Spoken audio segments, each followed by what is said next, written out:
I hope it will work. Yes, the recording is on. Last time, the Hungarian side started the presentation, so now this is the time for the Polish side to start. So, Marta, would you be the first panelist? Yeah, it's not a problem. It's working, my microphone? Yes, it's working. Okay.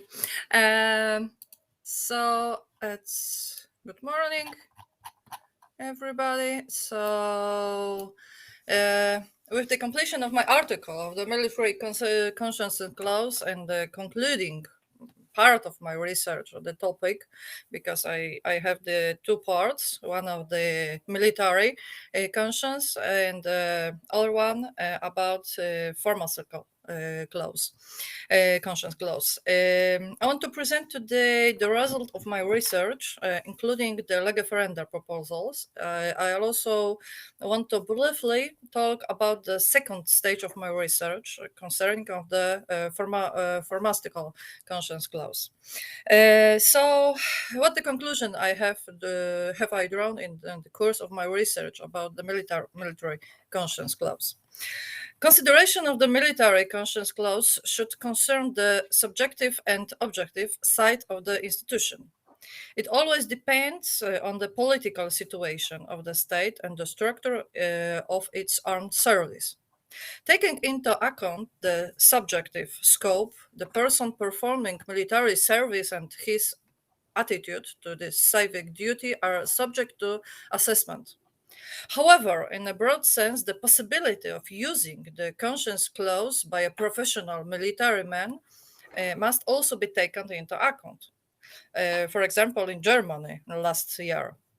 In turn, when assessing the issue of even the most distant relationship with the military, one can also take into account every person obliged to incur the costs of maintaining services in a given country. For example, for the taxes. This includes people paying taxes, part of which is spent on defense. In addition, for some citizens, the obligation to the civil benefits, both personal and in kind, is introduced. Therefore, in the broadest subjective scope, the possibility of using the conscience clause in a given country by every person, especially citizen, should be considered.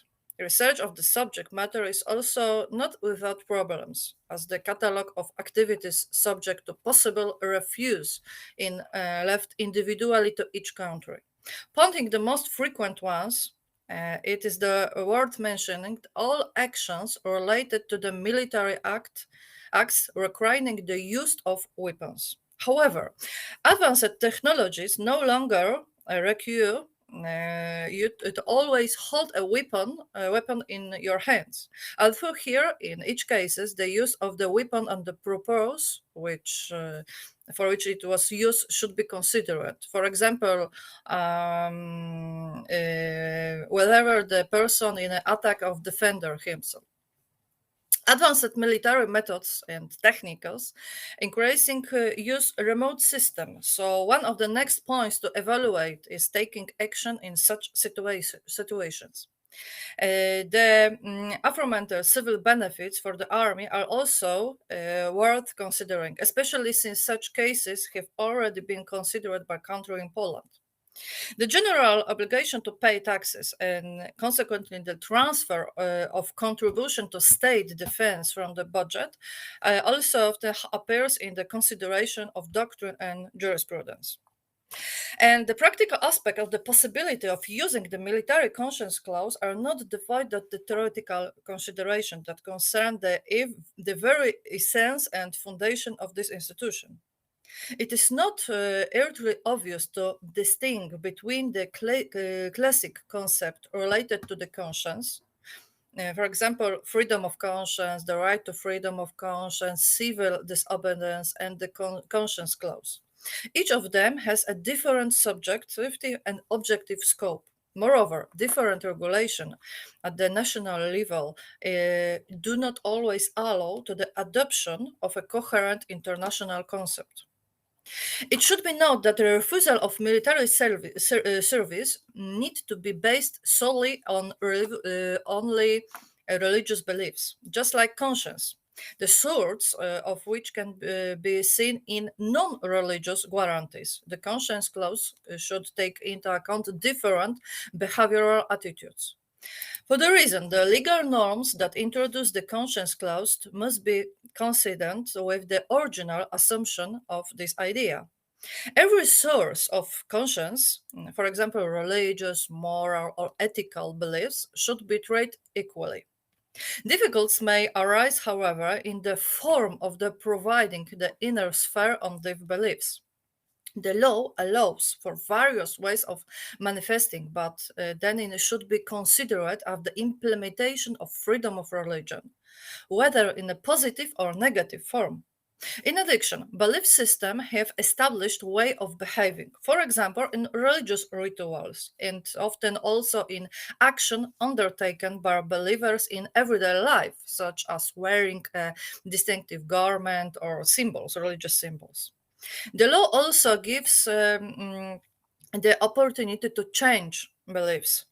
Therefore, in the necessary to consider the evidentiary requirements imposed of the conscientious objector. They must fulfill their role both in the field of military service and the guarantees of the human right to freedom of conscience and religion. It's not difficult to imagine a situation where a person refuses military service under the influence of the changes they have occurred in his or her moral system recently. And not only should the issue of the refusal of military service be considered, but the complexity in the problem should be taken into account, if only by taking into account the degree of refusal to undertake military service. Um, for example, selective objectors have a negative attitude towards service in a specific army or under specific condition, and not the very fact of full fighting a military duty, including carrying a weapon. Alternative objector, the other person, are people who opposite armed service but who do not deny universal military duty. In such cases, the solution to the problem is to direct a refusing person to the auxiliary service, for example, medical service, or to enable them to perform alternative civil service. And the third way is absolute objectors. They are the most radical group, denying any state a right to enforce military duty. A representative of the groups reject the alternative civil service compromise, perceiving is a hidden from an authorized demands for power. Representatives of this trend usually choose the final refusal to perform military service, which is associated with a criminal sanction and imprisonment. Among the religious groups stating an abolitionist position, the most famous are Jehovah's Witness and the Quakers. Radical anarchists for the religion group, the radical anarchists, and also prefer such an attitude for ethical reasons. In my research and analyze the provision of the international, including soft law, it's very important in this subject, soft law, international soft law, and the applicable provision of Polish law.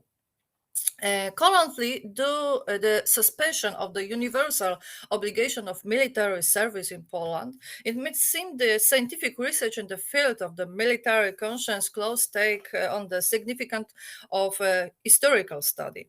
However, it's worth considering observing a recent development on the international area and the international policy of the Polish authorities. In this obligation must be reinstated, taking into account international jurisprudence and the subject matter of clauses subject in the conscience clause.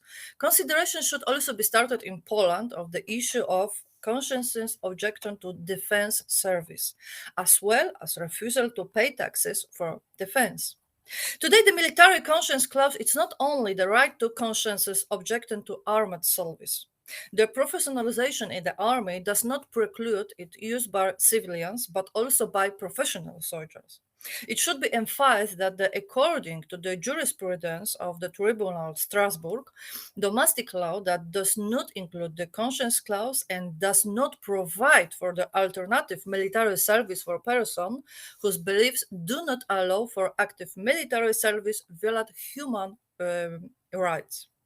The norms in the force in Polish legal system, as well as the jurisprudence of international tribunals in the field of conscience objection in relation to conscript are of rather negligible importance due to the lack of an obligation to perform military service.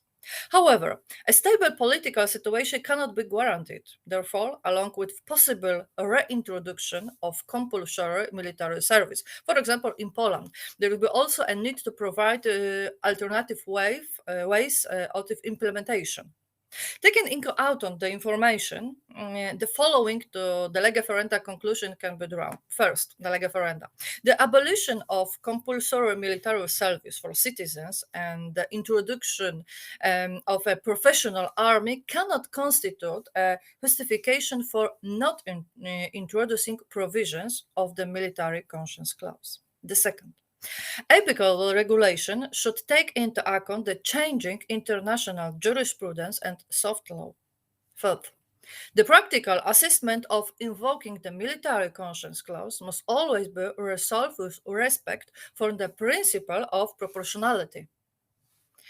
The wide objective scope of the implementation of the constitutional obligation to defend the homeland should be reflected in the various forms of imposed obligation.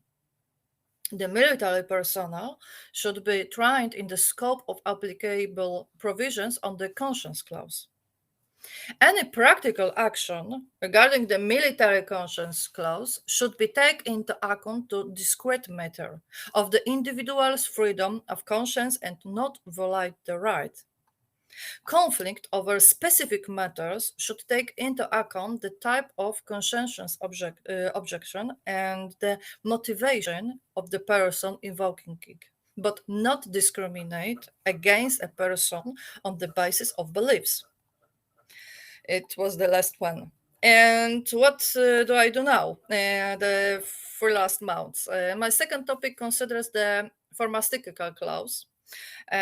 This is a rather complicated topic because in the Polish pharmaceutical law, this the law that we have the few years, there is no concept of conscience clause, which would make it possible to refuse to sell a medical product on the ground of conscience. At the same time, however, the Polish constitution provides for a freedom of expression of rule of conscience. So, with a view to respect the rights of the individual in the light of fundamental law, such as the Constitution, it seems appropriate to allow the possibility of pharmacists refusing to sell, for example, contraceptive medicines evoking to the conscience clause. Whereas the entrepreneur running a pharmacy in which such a situation occurs must ensure the sale or of contraceptive medicine by another pharmacist. In the course of my research, I will analyze the opinion of the chief pharmaceutical inspector and the students of the pharmacy in Poland. There was such a great issue of there in the last 5 years. And the position of the pharmacist and the pharmacy students in relation to the conscience clause. I will also take into account the practical aspect, for example, the opinion of citizen resulting from recent surveys, because it was the very important subject last few 5 years with talking about it. So thank you for today, and see you next month. Thank you very much, Marta. I will have some questions, but after all the presentations, it was really interesting. And I'm glad to welcome Michal in the seminar. I'm glad you're here. So let's. I'm sorry, I'm late, and That's thank okay. you for. It's okay. So, Zdzislaw, would you continue, please? Thank you. Okay, thanks. Good morning, everyone. Last seminar, I speak about conscientious objection for an advocate and attorney at law. Today, I will speak about protection of conscience in selected legal professions. The example of a notary public, and a court bailiff in Poland. And professional corporate self-government of notaries and court bailiff. The legal professions listed in the title are at present professions of public trust and form each of them separately their own professional self-government with autonomous and independent corporate authorities. Membership it is mandatory for very notary and court bailiff, as well trainee notaries and bailiffs and bailiff accessories. Otherwise, respective legal professions cannot be performed. Each lawyer is bound by the obligation of his own professional secrecy, and for its violation there is disciplinary as well as criminal and civil compensatory liability. The highest penalty is removal from the corporation, which is equivalent to a ban on practicing a given profession and the impossibility of very limited possibility of a subsequent migration to another corporation, notary public in Poland.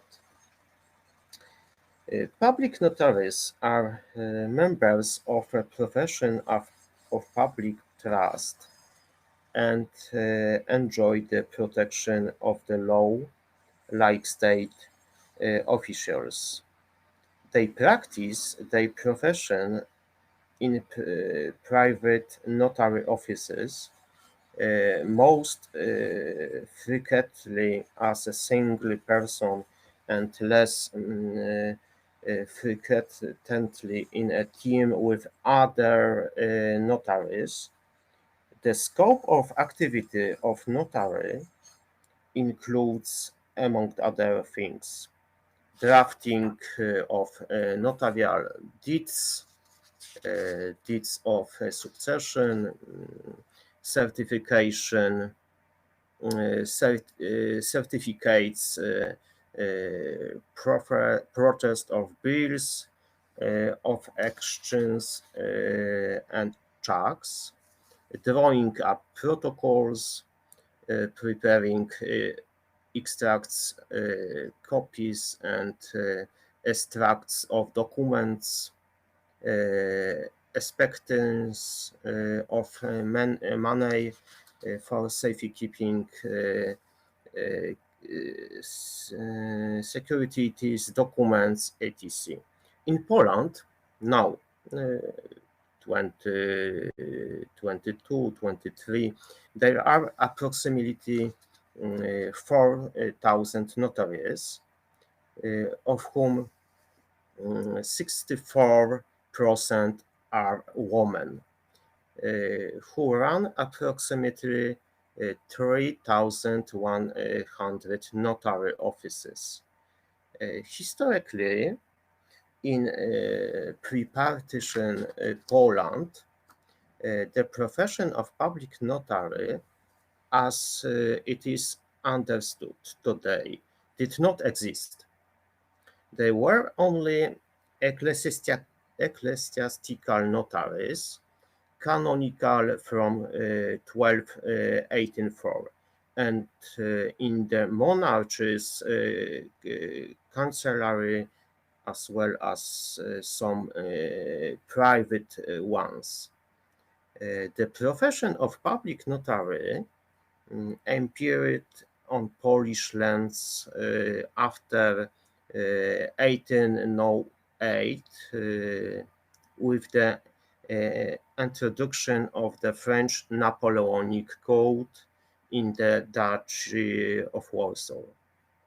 At that time, particular courts had court scribes, also known as deed scribes.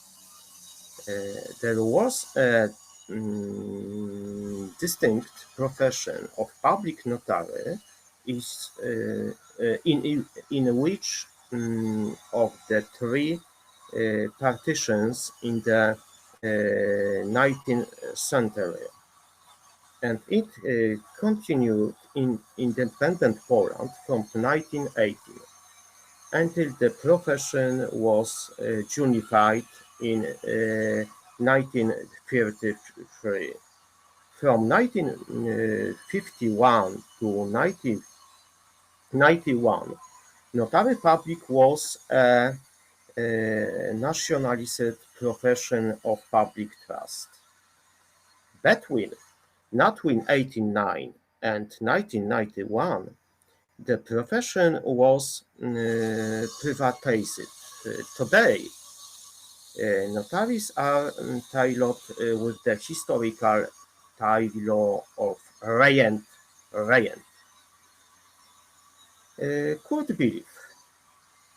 Court bailiffs conduct their own business activities and are affiliated with the National Council of Bailiffs. In the organizational sense, a bailiff is assigned to a particular district court, whose territorial jurisdiction constitutes his so-called bailiff's district. Nevertheless, bailiffs can conduct their activities in the entire territory of Poland. Bailiffs are public officers who exercise a profession of public trust and conduct service for the administration of justice. However, they cannot be full-time employees of courts. The main ask of a bailiff is to enforce, execute court decisions regarding monetary and non-monetary claims, and to secure claims. In addition, bailiffs execute orders for securing and inheritance. Sometimes personally deliver court notices and writings directly to the addressee or determine the current address of the addressee, and they also exercise official supervision over voluntary public actions, etc. Historically, profession of bailiff appeared in Poland in the 15th century. Bailiffs were initially officials in the royal court appointed to manage the royal estate, collect taxes imposed by the king or adopted by the same, as well as secure the monarch's estate from the doors. In Poland of the interwar period, the legal provisions of beliefs were unified. The professional self-government of beliefs in Poland is already 26 years old. Quoting from 27 November 1997, currently in Poland there are approximately 1,400 beliefs offices, in which 2,200 beliefs work, and additionally approximately 1,300 belief assessors and about 300 trainee beliefs. Among beliefs, the level of feminization is the lowest, the reaches approximately 25%. Legislation of professional corporate self-government. All of the legal corporations enumerated here of notaries and beliefs, also advocates and attorneys at law, have their professional self-governments with authorities at central and local levels. Each of them has their distinct individual corporate acts, as well as written codes of professional ethics and bylaws from which certain corporate rights and obligations follow. The law of the notaries dates back to 1991, while the law of court beliefs dates from 2018. The law of the bar and the law of on attorneys at law were passed by the same in 1982. In none of these four corporate laws will an expectedly expressed conscience clause or even the right to conscientious objection be found. All four legal corporations have their codes of professional ethics and their some wake provisions guaranteeing some forms of conscientious objection can be identified. All regulations on professional ethics are new, not older than 12 years. Attorneys at law and advocates have the most recent regulations in ethics, as the Code of Professional Ethics for Beliefs came into effect in 2016.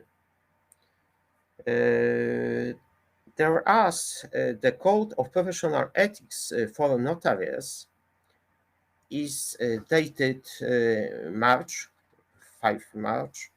Let me remind you that Code of Ethics for Advocates was enacted by the Supreme Bar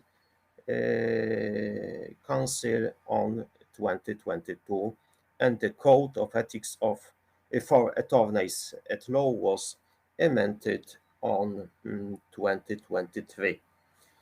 The lawyer's conscience and the text of the oath of a notary and belief. Before the commencement of professional activities, each lawyer takes on oath with a strictly defined content to the Minister of Justice, but to the Dean. The text of the oath is directly inscribed in a specific corporate act and cannot be shortened, extracted, or changed by the oath taker. This text contains important content that lawyers should follow not only while exercising their profession, but also in their private life. A notary takes on oath before the Minister of Justice to perform his duties in accordance with the law and his conscience.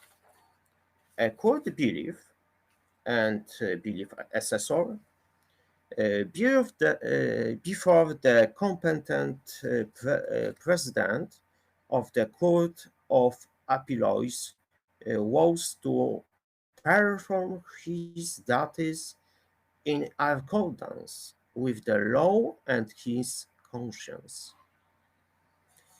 Thus, several issues remain to be resolved. First, is the conscientious fulfillment of duties by an advocate and an attorney at law in accordance with conscience by a notary and a belief identical with regular to their scope, in my opinion, guided at least by the understanding of these terms based on the dictionary definition. It should be considered that the word conscientious has a different scope of meaning than fulfilling duties in accordance with the law and conscience.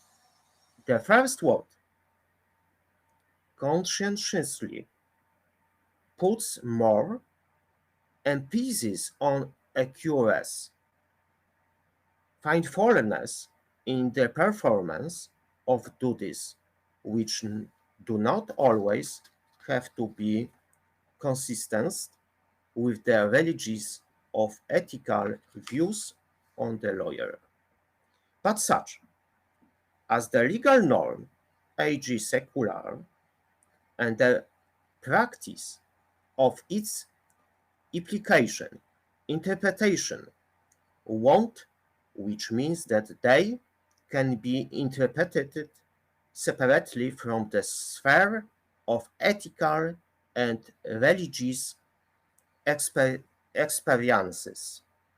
On the other hand, the second concept, the performance of duties in accordance with the law and conscience, refers to a greater extent to the ethical and religious sensitivity of a lawyer, a notary, and belief. In this case, the term conscience appears in one line, in a way, with the law, because there is a conjunction there, the conjunction and. As a rule, the notary and belief must make sure they will not do anything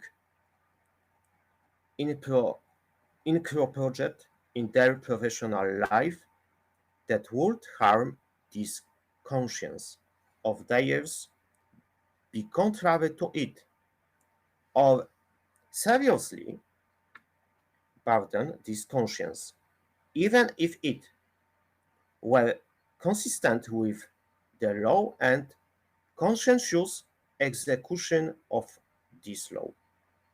Hence, the second question arises as to whether the above two legislative phrases are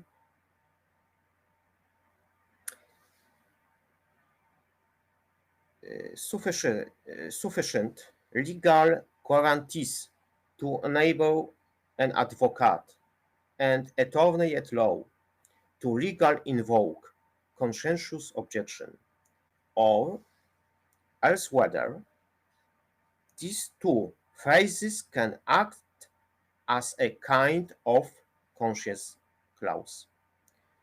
It seems that there is a guarantee differentiations, and it will be stronger in case of notaries and bailiffs than in the case of advocates and attorneys at law. In the case of the latter, a bolder use of the conscientious objection can be possible, even a kind of quasi-clause of conscience, because one can invoke a clearly and directly articulated situation norm. Such comfort is not available to advocates or attorneys at law. Yet another question also arises as to whether each of the aforementioned lawyers can complete the oath with the words, "So help me God."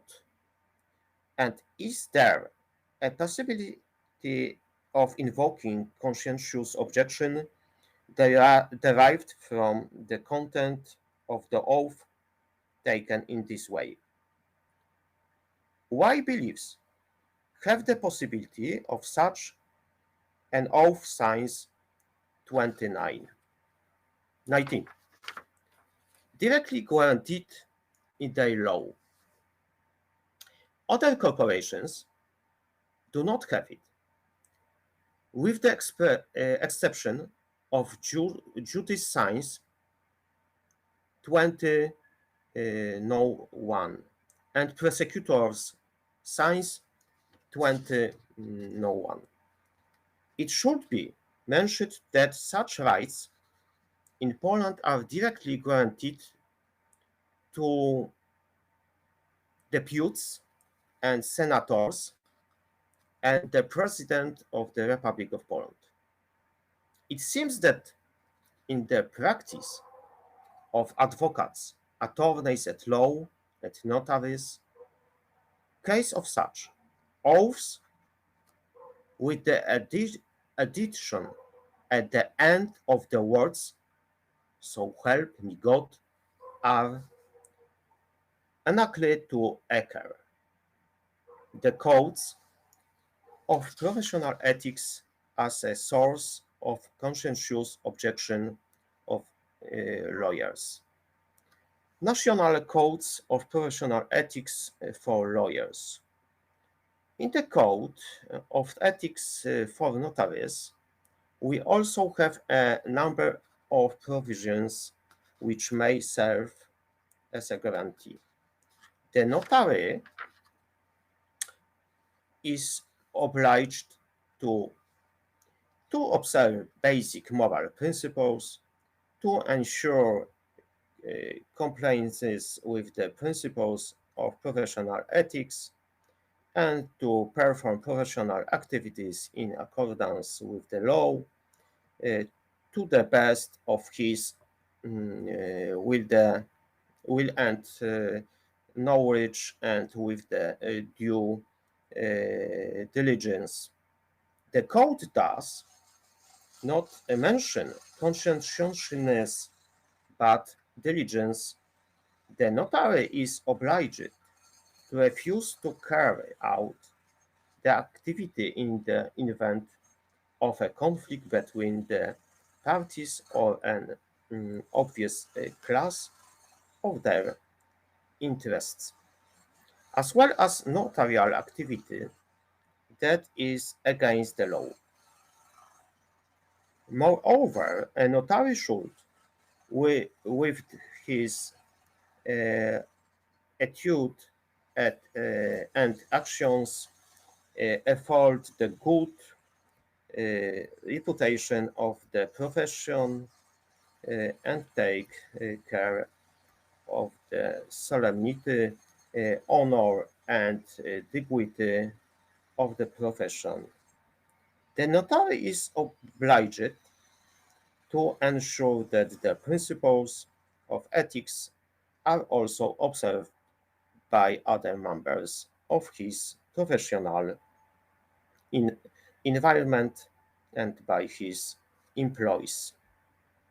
The basic principles the notary must abide by are honesty and integrity, independence, and impartiality, and the maintenance of professional secrecy. The notary is obliged to act in accordance with his oath and to continuously improve his professional qualifications. The principles for the performance of service by court bailiffs are regulated by the law of bailiffs and the Code of Professional Ethics for Bailiffs. A bailiff, as a public officer practicing a profession of public trust, is obliged to act in accordance with the applicable provisions of the law and his conscience. And his conscience, the oath and the vow taken, the principles of social coexistence, decency, demonstrative diligence, and conscientiousness by guided by the principles of honesty, dignity, honor, and maintain legally protected secrecy. A bailiff should carry out his professional activities to the best of his will, knowledge in an important manner, with particular respect for this, for the rights and dignity of the parish, to the actions undertaken, the principles in the proceedings, and his subordinates. Of the four presented corporate law, acts, and codes of ethics, it's only bailiffs, as well as bailiff assessors and trainee bailiffs, who are granted by law the right, as well as their professional duty, to perform in accordance with the law and their conscience, and also in the code of ethics. A bailiff should be obliged to act in accordance with the applicable provisions of the law and their conscience, the oath and oath taken, the principles of social coexistence and good morals. In the bailiff's community, these principles are known and accepted. The lege ferenda postulates different versions of future legislation. In conclusion, I must be said that the possibility for a lawyer in Poland to invoke conscientious objection of the conscience clause is not a necessary element for refusing to provide legal services. In legal practice, conscientious objection is not often raised and exposed. This does not mean that the issues of legal conscientious objection are not important to his community and barely present. Thus, the legal regulation of conscientious objection, alternatively the conscience clause, can be put forward in 4 laws for selected legal professions. And a notary may refuse to create a notarial act that he, but she, considers to be against her conscience. And belief may refuse an act of belief which she considers to be against his or her conscience. Notaries, also advocates and attorneys at law, could also be already optionally to take the oath with the words, "So help me God." Appropriate legal regulations could be included in each of the corporate laws, following the example of the law on beliefs. Thank you very much.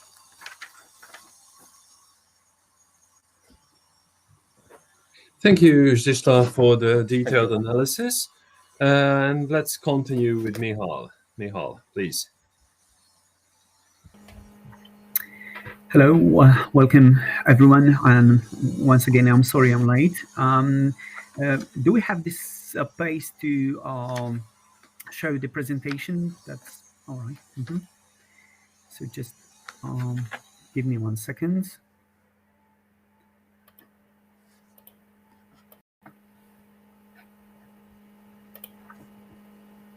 I believe that you all see the presentation. Is that okay?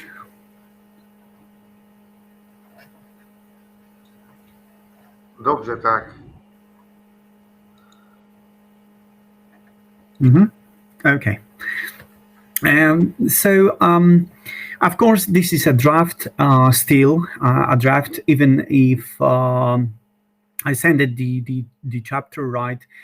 The title is the meaning and the value of the conscience, but more specific is about the institutional aspect of the conscience clause, which is close to our project.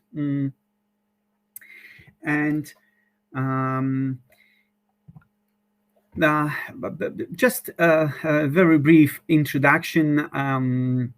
In Poland, the first scientist who was describing the conscience clause before the big debate about it, it was the Włodzimierz Galewicz, and he, of course, stipulated in his articles that the conscience clause, the medical conscience clause in Poland, is understood as a ethical and legal norm. However, this is so simply to say like that. It's not simply from the another ground, because it's not so simple to say that not every ethical norm is a legal norm. And it's not easy to say that every legal norm is assigned to a specific moral system. But in Poland, just to be clear, the medical conscience clause was at the beginning until now understood as both ethical and legal. But what we need to understand when we're talking about the Poland, the famous judgment of the Constitutional Tribunal from 2015, it's absolutely crucial moment for Poland, for the future of Poland and the future for conscience clause, not only for understanding, but also for implementation new conscience clauses, or maybe even more, the institutional aspect of the conscience clause. This judgment confirmed that the right to refuse to act which is contrary to the conscience is an essential part of the freedom of the conscience. Even more, this possibility to refuse the act contrary to own conscience, the exercising of this right is not limited to the situations in which it has been explicitly stipulated in laws. So, we have now in Poland, after this judgment, constitutional conscience clause for all. What we see in this slide, this is the translation of the phrase which is crucial in the whole this judgment. And as we can see, the Constitutional Tribunal made a clear statement that the conscience clause not only related to the doctors is deeply rooted directly in the Constitution, in the constitutional provisions, and in other international acts.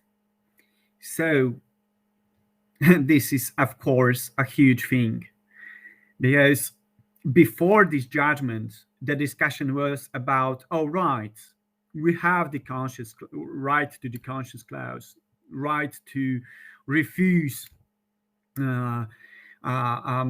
acts which are contrary to the conscience, but we need to have the conditions about this conscience clause in the law.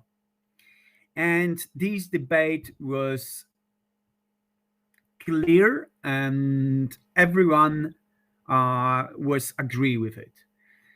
After this judgment of the Constitutional Tribunal, we all know that we all, as my chief told us in public, right, in a public meeting, we were so wrong in Poland. We were so wrong, and of course, this is a quite funny thing. We were wrong. The conscience clause is deeply rooted in the Constitution, directly in the Constitution. We do not need the law to invoke a conscience clause. So this right derived from the Constitution, and of course, there are some consequences in Poland according to this situation, to the new situation. Very briefly, now in the medical practice, I said go back to this scientist, Degalevich, before the discussion about the conscience clause, before this judgment even. He was one of the first who told us that conscience's objection is a negative ethical judgment indicating the immorality of certain medical actions, which wasn't new, because this concept was rooted in the May's concept. And another thing is that in Poland, most of the discussions were very close that the subject of the conscience clause. And the subject of the conscience clause is not only moral objections, but also the doctor's doubts about which medical actions are appropriate and which are inappropriate. Of course, in the practice, because I would like to say just one more thing. In the medical practice, it's very often like that we're choosing a lesser evil. But in fact, consciousness objection should mean that the doctor is free to choose medical actions according to the medical knowledge. And this is all about, even today, about the conscience clause in the medical practice. But I need to go forward. When we're talking about the definition of the conscience, we see that all Polish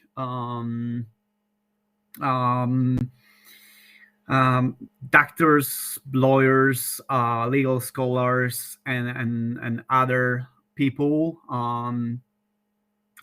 they are going for the definition of the conscience, which is not original, but which is rooted in the definition of the conscience of someone else. For example, in many articles, we see that the influence of the James Childress and Wickler, for example, and there is a little bit of the modification of it, but it's still the concept of the Childress or Wickler.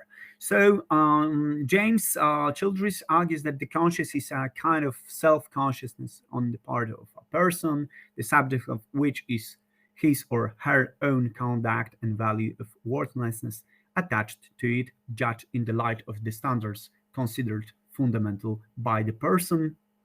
And Wickler state that the category of conscience is broad and includes the protection of the moral integrity of the person. So when we are talking about the definition of the conscience, more or less in the Polish jurisprudence and in the Polish science, we are close to the definition of the conscience, rooted in for example, rooted in the definition made by the Childress and the Wickler. But we need to go back to the Polish speciality and this famous judgment. This is an open gate. Because after this judgment of the Constitutional Court, it is clear that everyone has the right to consciousness objection, and this right follows directly from the Constitution. And of course, we have in the Constitution the conscience clause about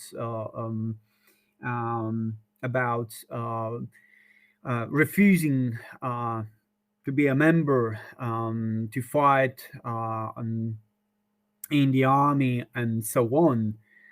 But this is absolutely something different, what we have now. Now, the exercise of the right to consciousness objection is subject to state control based on the criteria.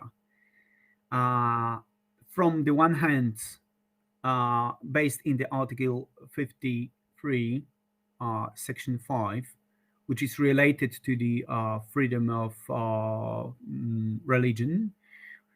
And also we have the limitations based on the Article 31, Section 3, based on the freedom of conscience. So the new challenge in Poland is coming. Because the consequence, very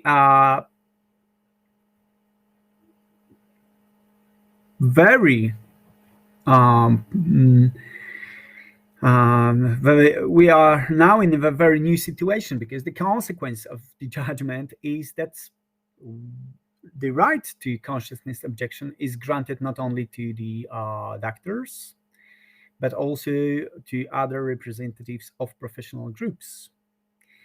Actually, for all professional groups, because all of them right now have such right coming from the Constitution, directly from the Constitution. And of course, I need to say just a few things about the outcomes from the project made by me. So what about the conscience in the healthcare facilities, in the healthcare system? First of all, we have not only by this lady Chakaevska, but also made by another scientist, a clear statement that something which we called category of the collective conscience is incompatible with the principles of the medical ethics and medical law at all. But in my opinion, if we accept individual conscious objection in healthcare system, we should make another step to implement institutional consciousness objection. Of course, this is something really important to say, that from one hand, the duty of the state is to ensure that every person is protected from proselytism, even in the healthcare facilities. But from the another hand, especially in the healthcare facilities, we should have a special protection to the institutional conscience, but understood as a collective conscience, which I say a little bit more later. And in my work, I was under a big influence of the American scientist Elizabeth Sepper, and the things which she made in her book, and some kind of theories which could help us introduce the institutional conscience clause. The first is the mission operation theory. According to this theory, the healthcare corporation has a moral agency, and its mission statement and operational structure represented conscience. Very briefly, I would like to say a little bit more than what we see in the slide. Very briefly is like that if we have the John Paul II Hospital, which is very, very often situation in Poland, just to well understand the situation. In Poland, we have the public hospitals, absolutely 100% public hospitals operated by the public entities, by the public state. But they're under the name of the saints. They are under the name of different, of course, saints. So this is a quite problematic situation, because this public hospital offers, because it's public, the all medical treatment for all people, for public. But because it's under the name of John Paul II, for example, the people are a little bit confused when this public hospital, still public hospital, offers, for example, medical treatments contrary to the conscience. abortion is one of the example, and many other examples as well we can add. So according to this theory, if we have the moral agency, this is something important for us, because it means that this entity, this institution, has something which we can call institutional conscience. And for example, it will be the best. It will be the best. It would be also the best. And in Poland, this is example of Poland. If the John Paul II Hospital remains the John Paul Hospital, even when a shift change or its administrators are replaced, or it can be held legally and perhaps morally responsible for its actions, it means that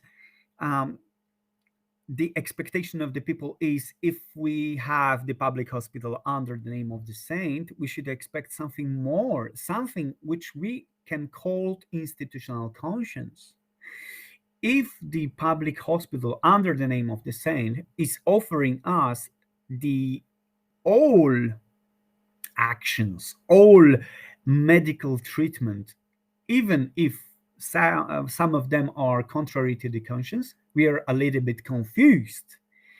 And maybe this is the moment when we are losing our individual conscience, because we are not sure what is right, what is wrong, because everything is under the name of the saint. So the message is clear that some actions should be protected more by the moral dimension than public obligation. So this is all about. And let's go back to the institutional clause, so-called institutional clause. And of course, healthcare entity which recognized conscience, the reason for the refusal must be referenced in its ethical policies. And even if we do not put reasonable reasons for the refusal in the ethical policies, in the internal regulations, still the hospital, the public hospital under the name of the saint, has the right to protect this institutional conscience in before the court. This is the situation from states. But of course, there are some problems, as always, because the institution lacks consciousness and agency. Individuals must necessarily interpret and apply any rules or principles to specific situation. So adoption of the mission statement, for example,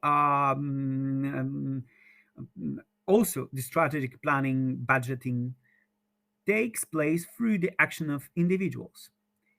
And the second problem is the mission operation theory. This theory made by the SEPR is too rigid and formalistic to establish corporate conscience as analogous to individual conscience. Because we are talking about the life and the life situation, and it's a little bit hard to compare individual conscience to this corporate conscience. But still, there is another theory of the collective morality. And of course, this is also what I mentioned before. I wouldn't say that I'm a big fan of it, but I like it. Why? Because this institutional conscience give the public, especially to the public institutions, recognition of the institutional conscience, and this is something which can serve to ensure individuals to be more happy, because they can share the common concept of the good life, of the life based on the Christian values, for example. So this means for them that they can be more integrated, and they can be more protected, and they can be more happy, and also better protected from whom which disapprove the convictions of this particular group. So individuals who agree on universal rules, values, however we call them, can perfectly predict their individual moral judgments in advance for every possible situation. Yeah, and there is another problem, because it is so simple to say life is sacred, the life is inviolable, the life is the concept of the life is crucial, and things like that. The principles like that are easy to say, but they are hard to implement in the real life. So this theory also has something to do with the practice and how we can implement this collective morality in real. But as the project, this project, of course, our project offers for all of us possibility to make some propositions, and that's why my propositions for protecting institutional conscience connected to the those theories of the collective institutional clause, collective morality as well,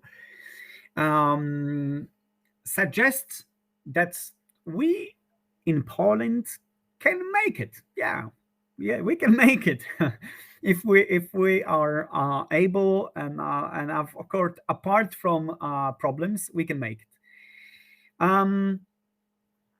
In my opinion, we can make it. This is a proposition, this is things which absolutely I would like to discuss, and this is just a propositions. But if we go this way, we can implement, we can introduce the statement of the faith for the doctors, for the physicians, which is already exist in Poland. The doctors are able to, of course, individual. They are able to say, I'm a Catholic doctor, or I'm a Pentecostal doctor, or I'm a just religious guy, and at the same time I'm a doctor in the hospital. And this is a situation already exists in Poland, but from the other hand, we can introduce a statement of the institution, and we can make it in the internal regulations. We can make it. For example, we can put something. This is absolutely my my propositions.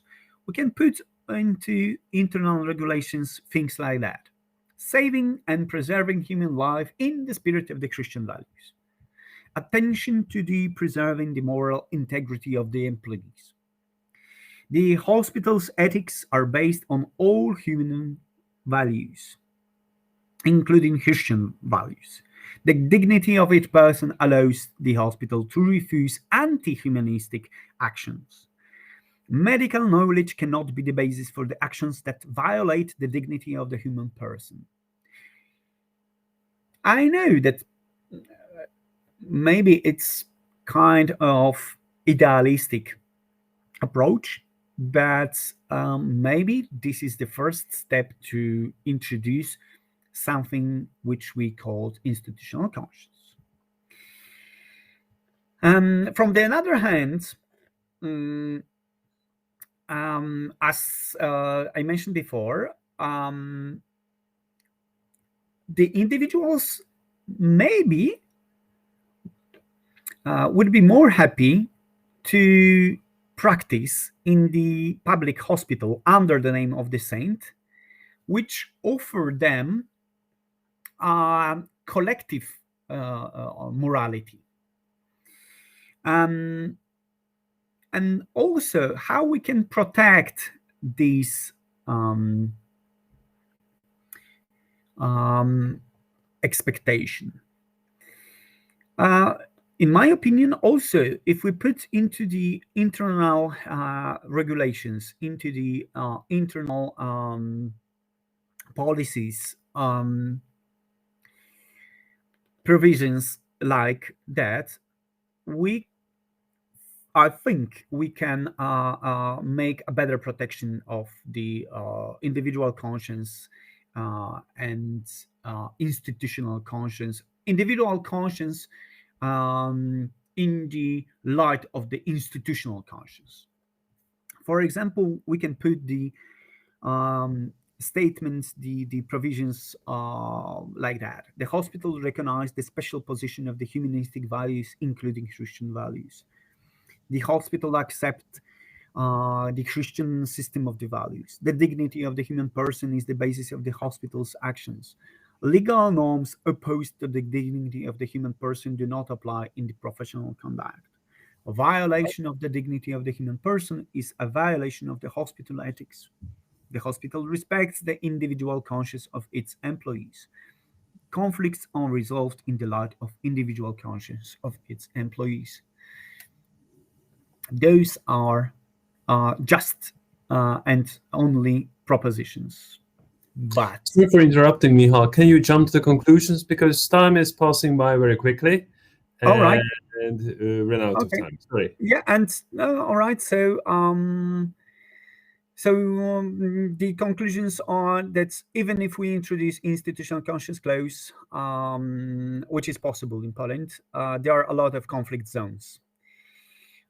We see two questions, but there are a lot of them, and I believe that we need to have more discussion about it before we go for changing the law and introducing the conscience clause in Poland. And this is my impression for now. And of course, thank you for your attention, because this is the end, as you can see. So I'm sorry for.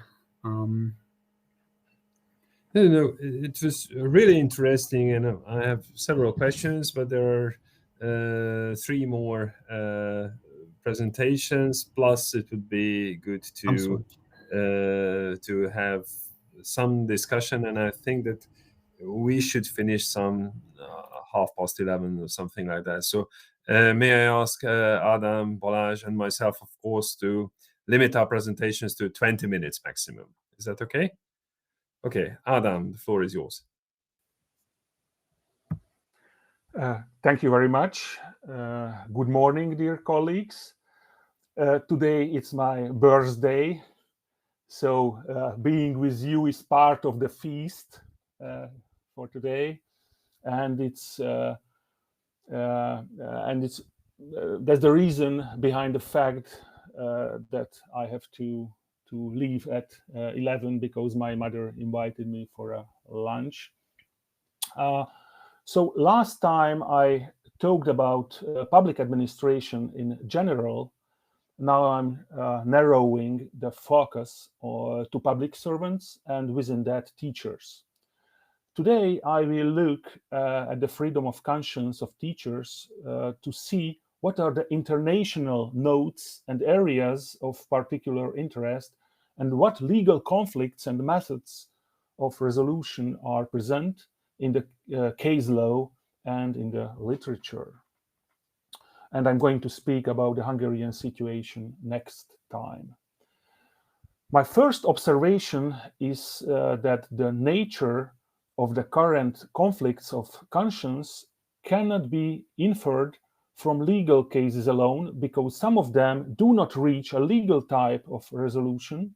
That is, they do not go to court, and others only become available after years of long proceedings. How then can this question be examined? In the international literature, there are several examples of publicly available termination letters of teachers that have been examined and used to draw conclusions. The termination or resignation letters show the current situation relatively accurately.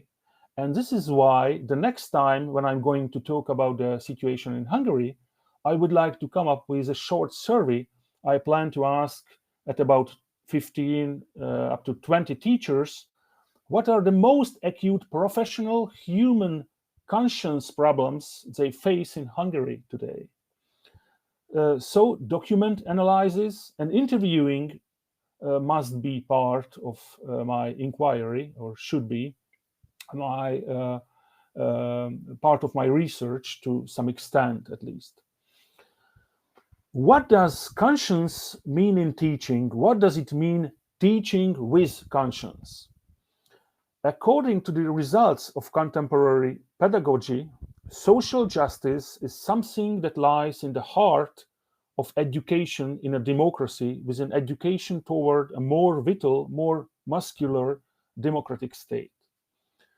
Data from the triennial PISA surveys on Hungary consistently show that the Hungarian school system is too unequal and too segregated.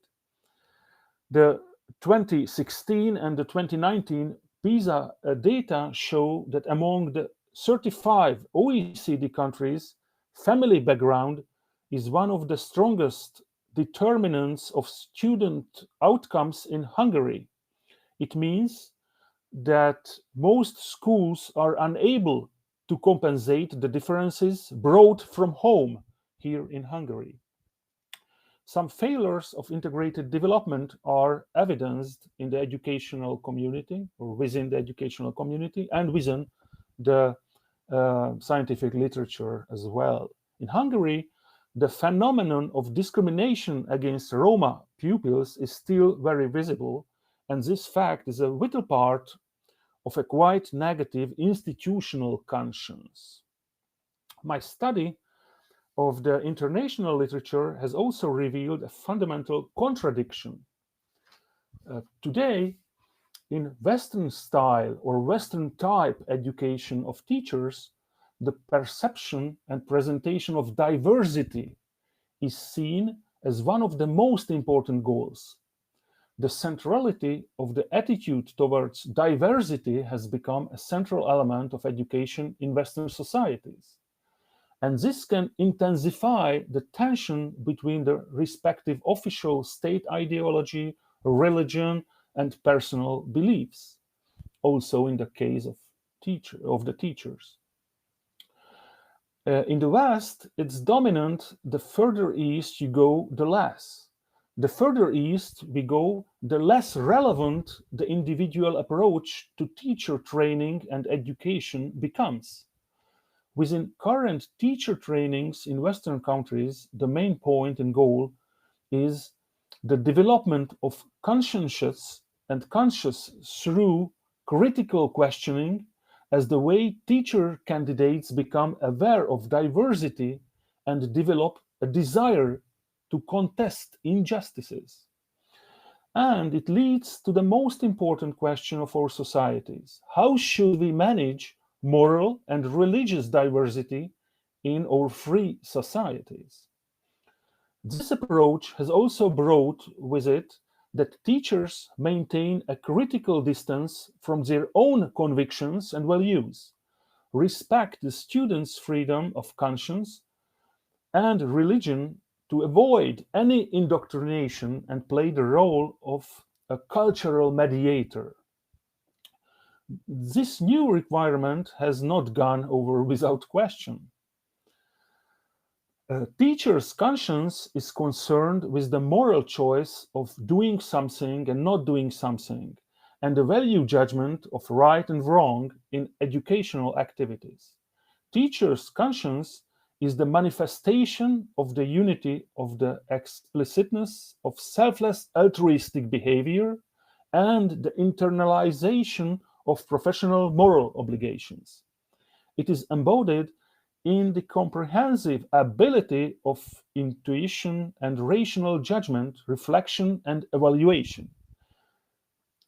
It not only obeys the ethical requirements of educational justice, but also has an educational beauty vision as well. And that last point is really important within our region. The classic question evolves: does a teacher still have a teleological surplus function in contemporary Polish or Hungarian society? Western and Eastern answers are traditionally different. Here in Central and Eastern Europe, the teacher has traditionally a surplus role to some extent, more than elsewhere, mostly through his or her political surplus. We can also observe that in the most developed societies, there is a huge amount or high level of legal awareness. Publications summarizing the rights of students, teachers, and parents are widely available. Interestingly, in Hungary, this is still scarce. Books like The Legal Aspects of Teaching address questions related to teacher contracts, dismissals, tenure, collective bargaining, liability, child abuse, defamation, and copyright laws. Another book named Teachers and Students' Rights, for example, explores legal issues related to the scope and limits of personal freedom of expression, covering such topics as religion and conscience, personal appearance, due process, privacy, homeschooling, bilingual and multicultural education, student records, sex and racial discrimination, free speech, and also academic freedom. Good news is that legal institutions have been developed in the developed world to normatively prevent at least some of the possible conflicts of conscience, in addition to ensuring general freedoms. For example, there is or exists a school choice by all actors, both by parents and teachers. Also, we are granting religious schools additional rights, allowing additional obligations in employment contracts as well. Parallel teaching of religious and secular moral knowledge by persons who volunteer to teach those subjects is also available in our countries.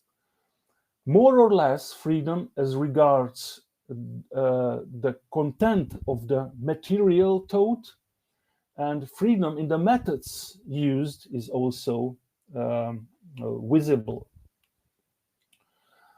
And there is a complex multi-level system of rights protection. For example, in our country, there is a commissioner for education rights. There are conciliation forums, courts, and other institutions as well. These solutions are all important because they reduce the number of potential conflicts of conscience. And the final question is how to group the types of conscience issues that a teacher may face. Conscience-based legal problems can be broadly divided into three groups, or at least into three groups. First, conflicts with students, parents, and other teachers. Second, status-related issues. And third, conflicts over education administration and policy, which goes beyond classic labor law issues.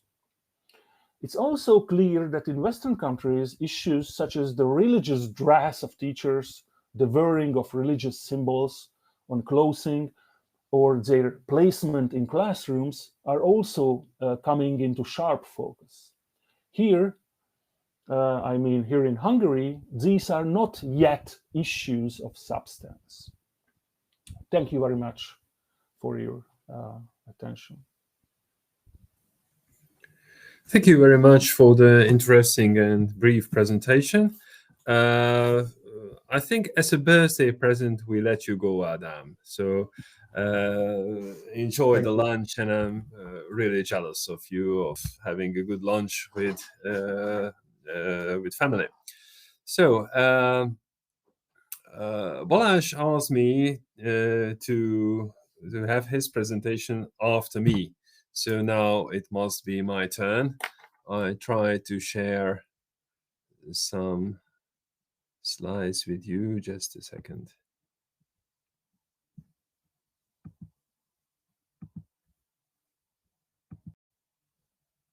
Fine.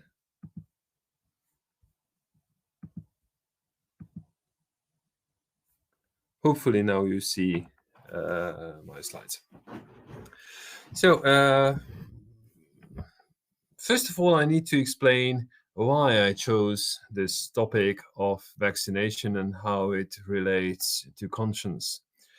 Last time I had an overview of the jurisprudence of the European Court of Human Rights. And according to my experience, the Strasbourg Court has quite a broad understanding of conscience.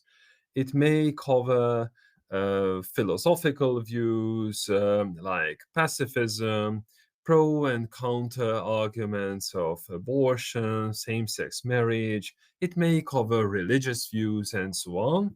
So conscience is quite broad. But on the other hand, there's quite a narrow scope of conscientious objection. So, in plain words, what I feel is not only analyzing the Strasbourg case law, but also the everyday understanding that yes, conscience is really important. It's really nice that you have a strong conscience. But when there is a particular case, the competing interest is even more important. So you should step aside. It's not your conscience that is in focus, but the competing interest is more important. And vaccination is a really slippery issue, especially during the times of COVID.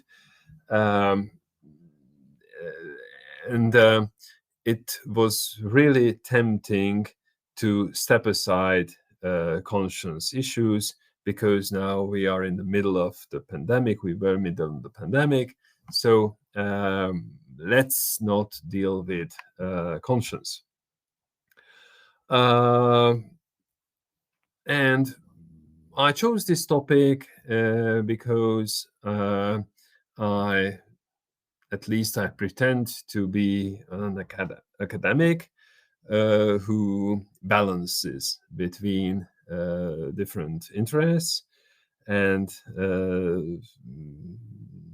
this was the reason I chose this task.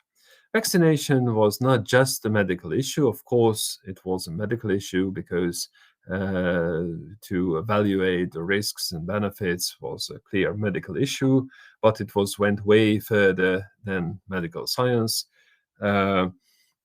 Just to give one example, countries varied if they accept Chinese and Russian COVID vaccinations. Different countries acknowledge different ones. And what we see is that politics was really much involved in the issue. And of course, politicians had a hard task too, how to balance among medical, economic, and social interests. And of course, there was also a social issue. There were different standpoints concerning the vaccination. In many political and medical conversations, and also in the field of science, vaccine hesitancy was considered as a conspiracy theory. So if you refuse vaccination, then it's like believing that the earth is flat or something like that. But if you go deeper and want to be more scientific, you see that there were different kinds of conscientious objection concerning vaccination. There were some views that refused vaccines, or particularly COVID vaccines in general, so no vaccination at all. But there were some other arguments who did not refuse all vaccines, but some of them, some vaccines in particular, either because they are from animals or from human embryo, and that was against their conviction. Plus, I need to add that it was not just a constitutional issue whether to impose mandatory vaccination or not. The United States was a good example for that. There was quite a long case law that practically said that mandatory vaccination is in line with the Constitution. Still, among the 50 states of the USA, 45 acknowledged some kind of religious objection, and 15 granted philosophical objection, which was quite close to the religious one. But what I want to say is to focus on the constitutional aspect.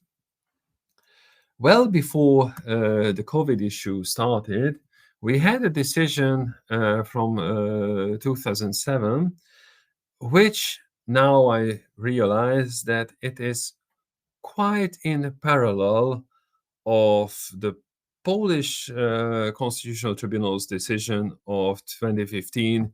Michal explained in details. Michal mentioned that the Constitutional Tribunal opened Pandora's box, and I think this is pretty much the same of the Hungarian Constitutional Court. And my experience is that now the Constitutional Court intends to close the box. What was the case about? It was about parents who did not want to have their child vaccinated. So this issue was about child vaccination. And they referred to religion, but practically it was more about philosophical reasons. But the court considered their explanation as part of their conscience. And the question was if they are free to avoid child vaccination or not. And the Constitutional Court answer was a general no. They weren't free to decide on this issue. In some details, the parents were right, according to the court, but not in merits. But the reasoning was really important because the court introduced the so-called comparative test of burdens. I'm not about to explain this test in details. I just highlight two important elements. One very important element, and this was the reason I mentioned that this is quite close, according to my view, to the Polish decision of 2015, that in plain words, law is not almighty.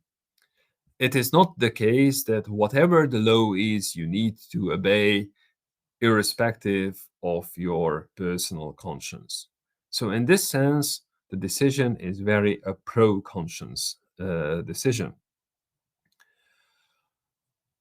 On the other hand, the decision also admitted that conscience is not a blank check for everything. You cannot refer to your conscience to avoid all laws. The solution is some between, and to decide where you are, whether to decide in favor of the personal conviction or in favor of applying the general rule, there are two questions to put. First, how close the action is to your conviction. The closer it is more likely that there should be an objection. And the second question, how it affects others. Because if there is a great effect on other people, then it is less likely for conscientious objection.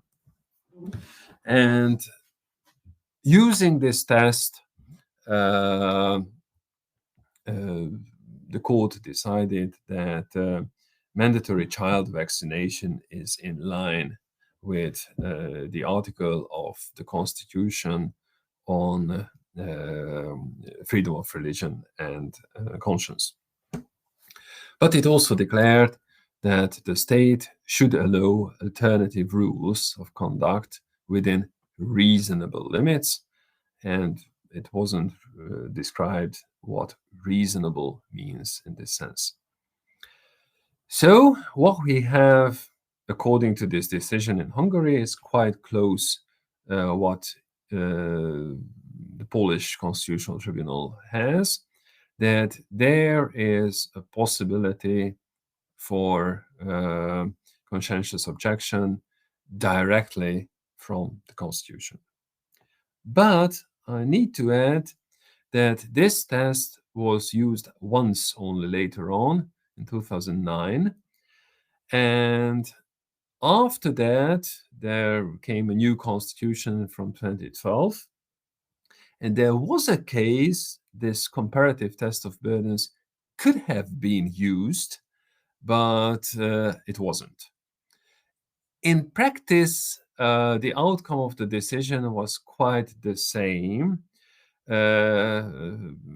Balázs Sanda delivered the opinion of the court in that case, but this test was literally not used since. This is the reason I think that the court wants to close Pandora's box. What about COVID vaccination? It was quite a new issue, and obviously legislation changed rapidly. So in a couple of weeks, they reconsidered the entire system of vaccination. And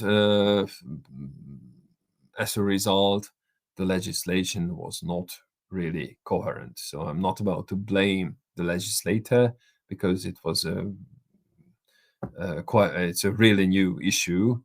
I don't think they could have done any better, but still the legislation wasn't really coherent.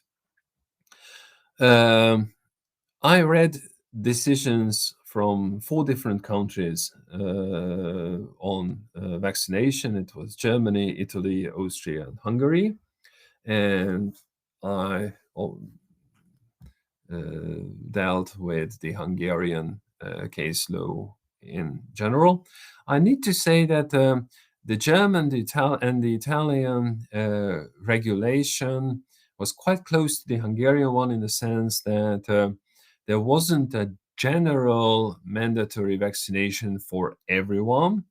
Instead, it was limited for certain fields, typically for medical workers. Austria was different. Austria introduced practically mandatory vaccination for everyone.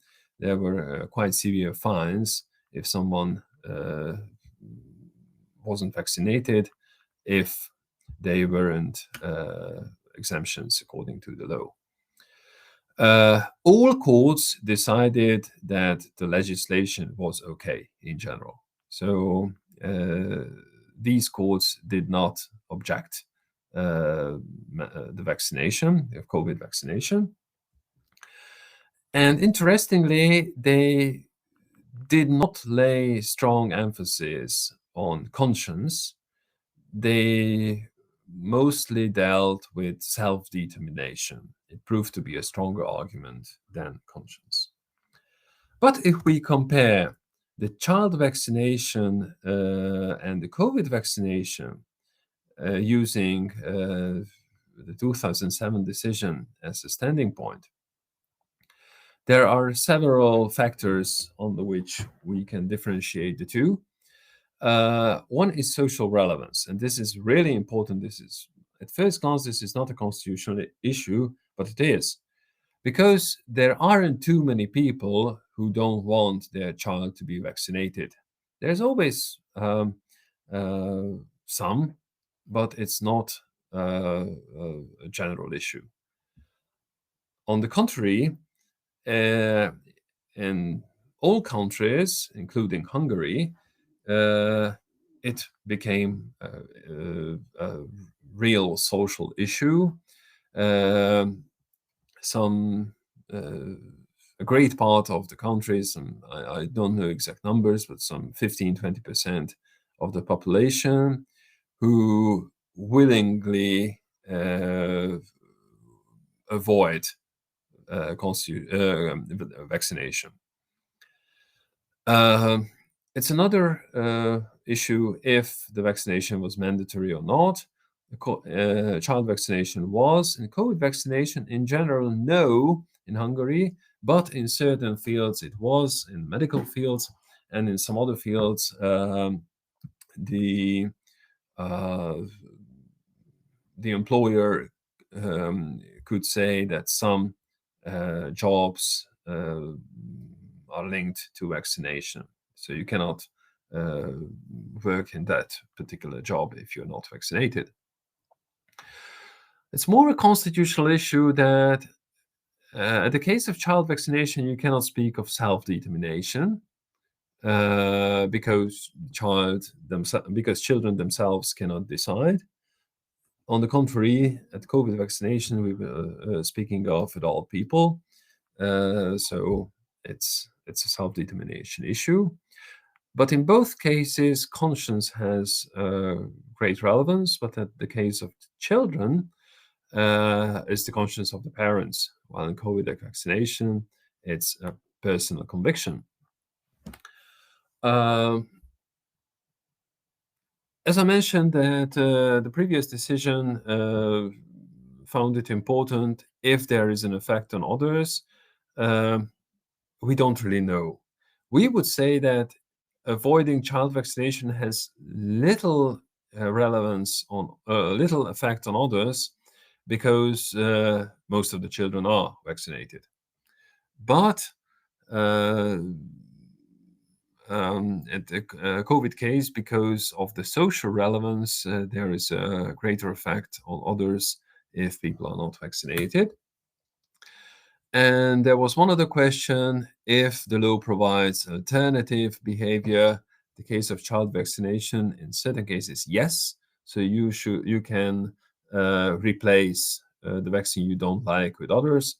But at the COVID vaccination, there wasn't an alternative. The Hungarian regulation, like the Austrian and the Italian, did not accept natural immunity or PCR tests as alternative solutions.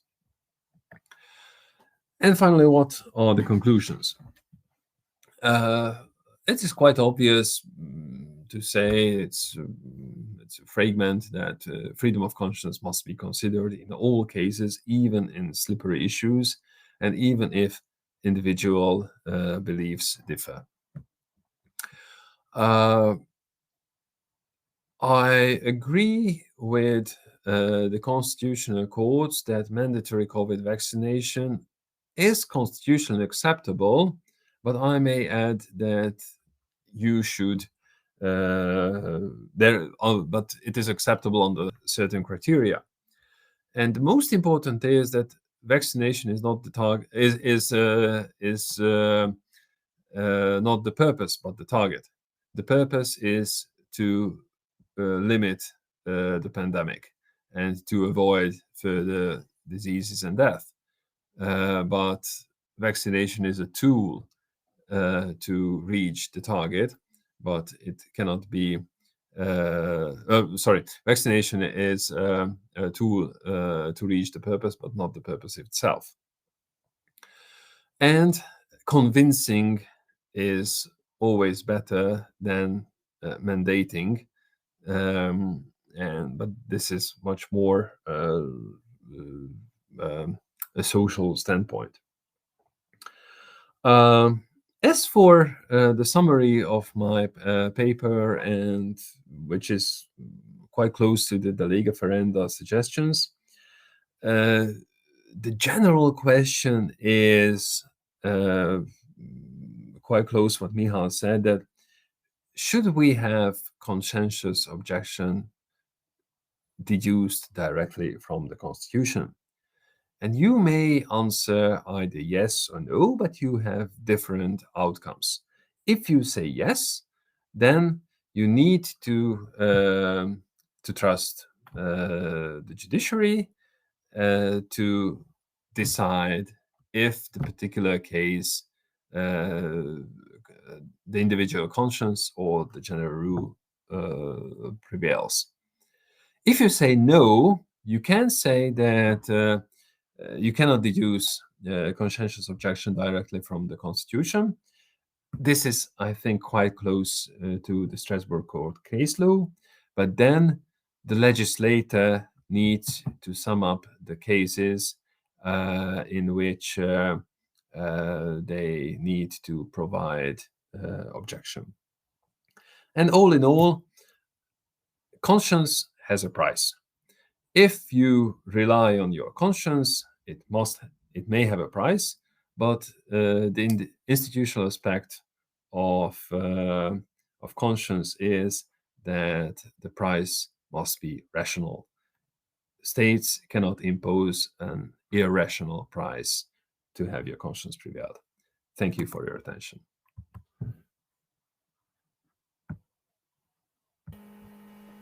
Thank you. To come back. And finally, Balázs.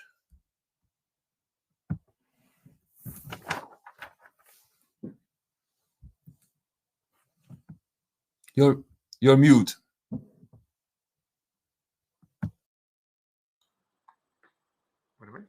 Yes, I realize that our time is almost up, but thank you for your patience to me just sharing a few ideas. The most embarrassing statement for me this morning came from Marta, who, and that was not a surprise to me knowing her, has mentioned that she's already working on her second paper. It's I knew you will be the first one to finish the job. Well, the topic I tried to address today refers to the final outcome, the final message of the research I was trying to do with my first paper, because I'm only working to finalize my first paper and didn't begin the second one yet. When I've submitted my paper to our distinguished team leader. His first comment was that, well, obviously wants from us daily referenda suggestions, and we shouldn't just write about conscience, but let's point out what is the message to the legislator or whoever. And of course, we have two different layers referring to the institutional protection of conscience. On the one hand, the protection of individual conscience in an institutional way, how we handle accommodation. On the other hand, and maybe there is more, there are more open legal questions in this field, how we can grant exceptions to faith-based or conscience-based institutions like the hospital or school run by a religious entity or alike. Here we have a very clear directives from the European Union. And on the other hand, the Hungarian legislator tried to broaden the scope of let us say the margin of appreciation of the employer, and the new legislation of Hungary hasn't been tested so far. We have the legislation there now for we're having it there for over 10 years, but so far on this very case we had no case at the Luxembourg court. It's an interesting issue how far this institutional autonomy can be protected. It's a compelling interest between equal treatment and the freedom of the autonomy of the religious institution. It's clear that equal treatment with regard to disabilities or whatever are also binding to church-run hospitals or schools, but with regard to religion, they may, let's say, discriminate. They may take into consideration the religious adherence, even maybe the moral integrity or whatever of the employees. That's one of the interesting fields where legislation may be where a legislator may have tasks to provide a better protection of autonomy. And here I made the reference to the social context that of course this autonomy can be protected more in a social environment where where society has a sensitivity to the nature, to the character of these institutions.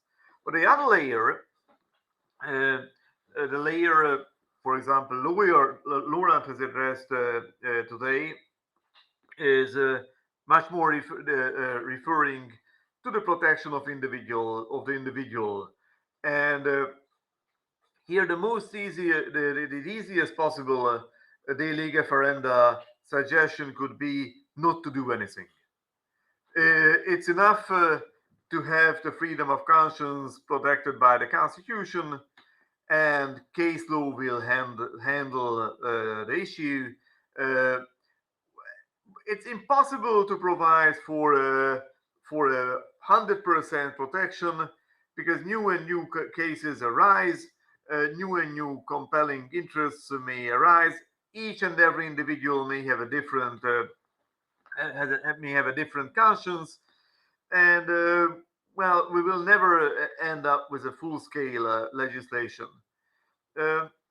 This approach can be very sympathetic, but probably in a legal system like ours, it couldn't work. We need procedures and formulas and protected rights, and we don't want to leave too much burden to the courts. And then, of course, for leaving it to the courts would mean that we leave it to NGOs litigating, etc., litigating for years to find the right balance. It's better, maybe it's safer, when it is possible, to provide for a legislation that is clearly foreseeing accommodation of conscientious claims. For that approach, the best possible, the most comprehensive legislative attempt what I've met was the one I've spoken about a few months ago, the draft agreement on conscientious objection between the Holy See and Slovakia. That was truly comprehensive. That was meant to be truly comprehensive, and I think it's a very interesting legal document. On the other hand, we see that, well, what Laurent has just mentioned, some burden for those who want to make use of their objection, some burden can be required. It is reasonable not just to say that, well, you just have to say it is your conscience, but maybe who can test that it's truly your conscience, or just any other kind of desire. Of course, also other desires, preferences should be respected with due respect, but generally we feel that, well, conscience needs an additional kind of respect. It is more than just a desire. So leaving it or staying for a moment at the vaccination analogy or example, an additional burden. Is an additional burden acceptable? Who pays for the additional burden? Yes, child vaccination. Parents can opt for an alternative vaccine, but who pays the price difference? I mean, literally the price difference in sense of money when the alternative vaccination has a higher price. Do we have to? Should we leave it to the individual? Should we make a compromise that, well, leaving it to the individual would be too burdensome, but not to burden the individual at all would make it too appealing. That people just should ask for the more expensive vaccine. In the given case, it was a Japanese vaccine instead of the European one, but that has cost much more. And then maybe individuals will just say that, well, it is their conscience just to get a better service, just to get an exemption from a burden. What burden anyway? Here probably the reasonable answer is to share the burden and to say that well, in a society that is pluralistic and probably growingly pluralistic, we shouldn't make feel some citizens to be second-class citizen, and it would be unfair to say that, well, if you want to leave along your conscience, you should fight for it. But on the other hand, yes, fighting for it, at least for a bit, a little bit, is or could be reasonable, and here a balance seems to be to me reasonable. Of course, all these questions conscientious objection to the military service, to vaccination, pharmacies, etc. They are all different by nature, and well, maybe we can't have a very generalistic, uniform solution that would apply to public education to the legal services and beyond. But the message I'm trying to formulate is that we have to leave a part of the burden at the individual. It wouldn't be reasonable to say that, well, it is absolutely it would be unfair to say that those who have a conscientious conviction they shouldn't carry a part of the burden, but only, and that's the other part of the message, only a part of it. And the other part of it would be more fair to leave to the general public or to society, to put it in that way. That may be a message I'm trying to put down in my paper as a suggestion for the legislator. Thank you for your patience.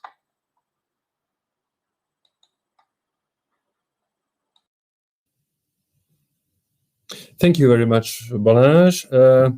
And now we have still 15 minutes for discussion. Now I stop the recording.